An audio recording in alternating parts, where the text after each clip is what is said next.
I'm happy for all of them. I'm happy for all of them, because to tell you the truth, this whole thing has been a dumpster fire, and it's just hard, for guys. We want guys to be professional and we want them to do this, but it's hard for guys, to go through what they've been through and to be able to come out and beat a team of that quality.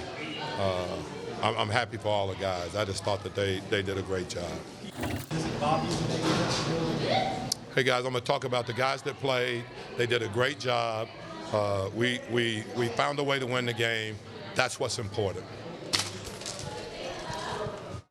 Look, he's aggravated as we take it to the table, and candidly, I don't blame him. That's a guy who's placed in the middle of a ridiculous situation and is just doing the best that he can.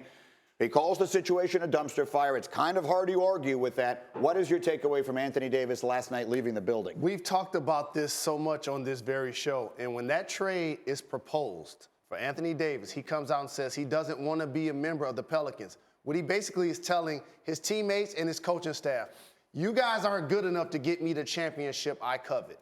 So now, as a professional, you look at him and say, we're going to not only show you, but we got to show the rest of the world that we're better than you're projecting. So it was a great win. However, with him leaving the game, there's already been a separation between church and state.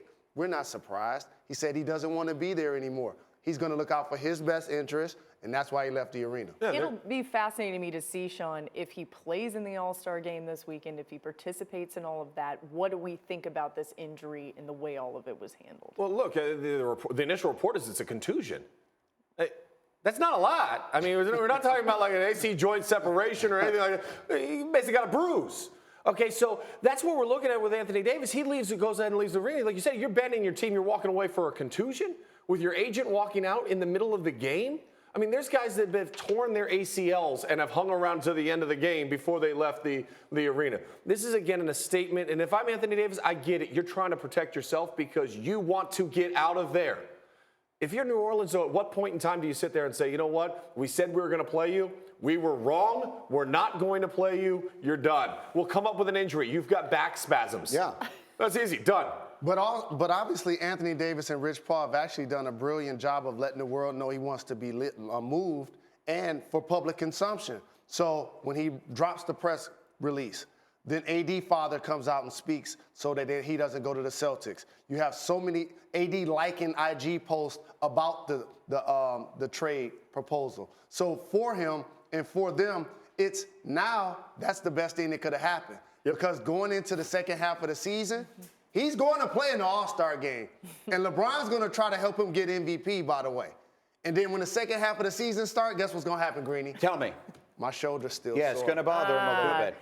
The ultimate irony, because LeBron comes down to control, right? LeBron chose him for his team. The ultimate irony, if LeBron rests him for the All-Star game to keep him from getting hurt. Can you imagine? I've said this before. LeBron coaching the All-Star game, too. I like what you did there. Oh, come on. Let's face it. What We if all he know did who's doing that. He chose the teams. Look, let's just say it for what it is. There is no reason for Anthony Davis to play for the Pelicans for the rest of this season. He has already moved on to another team. He's moved on from them. They've moved on from him. I respect the league's position on this. They don't want guys just sitting out half a season when they're superstars and they're healthy. But at the end of the day, it is doing more harm than good for him to be on the floor for them. Thank you for saying when they're superstars and healthy, because we're not standing on the table about the Cavs benching J.R. Smith. Correct. Which they've been doing all year while they're tanking.